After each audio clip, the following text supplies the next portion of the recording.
அல்லாஹ் மலிக். என் அன்பு குழந்தையே, உன் வழித்துணை சாயப்பா பேசுகிறேன்.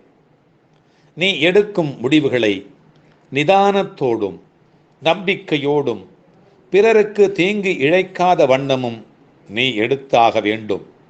தேவைகள் எப்பொழுதும் மாறிக்கொண்டே இருக்கும். முதலில் அந்த எண்ணத்தை நீ சமநிலைப்படுத்து. அப்போதுதான் உன்னால் எதிர்பாராமல் வரும் தாமதங்களையும் தடைகளையும் எதிர்கொள்ள இயலும். கஷ்ட நஷ்டங்கள் வாழ்வின் ஒரு பகுதிதான் என்பதை நீ தீர்க்கமாக புரிந்து கொள். அதுவே வாழ்க்கை கிடையாது. நீ விரும்பும் லட்சியத்தில் வெற்றி கிடைக்கும் வரை நீ ஓயவே கூடாது என்கின்ற ஒரு உறுதியை நெஞ்சிலே நிலைநிறுத்தி வைத்து கொண்டிருக்க வேண்டும்.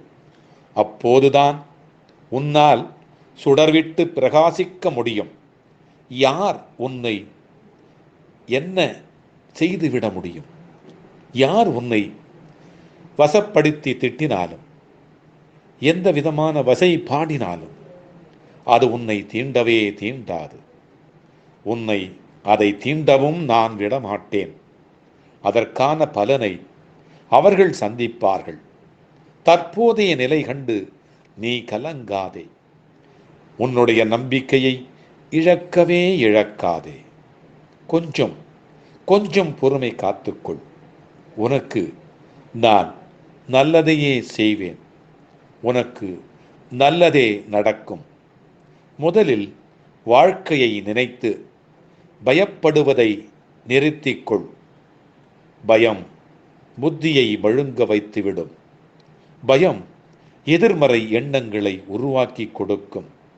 எனவே நீ எதற்கும் பயப்படாதே. எதற்கும் நீ கலங்காதே. நம்பிக்கையோடும் பொறுமையோடும் நீ உன் கடமைகளை செய்து கொண்டு வா. நிச்சயமாக நிச்சயமாக உன்னுடைய இந்த நிலை, இப்போதிருக்கிற துன்பமான நிலை மாறும். மாற்றிக் கொடுப்பேன். நீ வாழ்விலே வெற்றி பெறுவார். என்றென்றைக்கும் நீ வெற்றி பெறுகின்ற நிலையை நான் செய்து கொடுப்பேன். உன் வேண்டுதல்கள் பலிக்கும். எல்லா சூழ்நிலைகளிலும் உனக்கு நான் துணை நிற்பேன். என் வார்த்தைகள் மீது நம்பிக்கை வைத்து செயல்படு. மீதியை நான் பார்த்து கொள்ளுகிறேன். நல்லதே நடக்கும். என் பரிபூரணமான அருளும் ஆசீர்வாதமும் அன்பும் பெற்ற என் செல்ல பிள்ளை நீ. உன்னுடைய வழித்துணை சாயப்பா உன்னோடு வந்து கொண்டிருக்கின்ற பொழுது உனக்கென்ன கவலை?